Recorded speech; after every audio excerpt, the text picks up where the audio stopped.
قرآنی صورتوں کی فضائل۔ سورۃ فاتحہ قرآن کریم کی سب سے عظیم سورہ ہے۔ سورۃ فاتحہ کو ایسا نور کہا گیا ہے جو پہلے کسی نبی کو عطا نہیں کیا گیا۔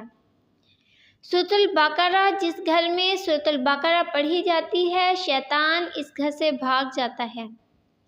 جو شخص رات کے وقت سورۃ بقرہ کی آخری 2 آیات تلاوت کرے گا، یہ اسے ہر قسم کے نقصان، شیطان اور تمام آفات سے بچاؤ کے لیے کافی ہو جائیں گی۔ آیت الکرسی، جو ہر نماز کے بعد آیت الکرسی کی تلاوت کرتا ہے، اسے جنت میں داخلے سے صرف موت نے روک رکھا ہے۔ سوتے وقت آیت الکرسی کی تلاوت کرنے والے پر ساری رات اللہ تعالیٰ کی طرف سے ایک محافظ مقرر کر دیا جاتا ہے اور ساری رات شیطان اس کے قریب نہیں آ سکتا۔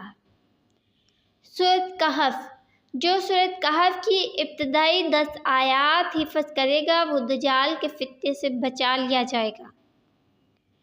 سورۃ الملک، جو شخص سورۃ الملک کی تلاوت کرتا ہے تو یہ سورہ اس کے حق میں سفارش کرے گی، حتیٰ کہ اسے بخش دیا جائے گا۔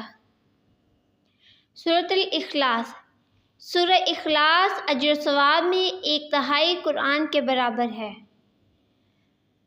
ایک آدمی کو اس سورہ سے بہت محبت تھی۔ اس محبت کی وجہ سے وہ اس سورہ کو نماز کی قرات کے اختتام پر پڑھتا تھا۔ اللہ تعالیٰ نے اس کی اس سورہ سے محبت کی وجہ سے اسے جنت میں داخل کر دیا۔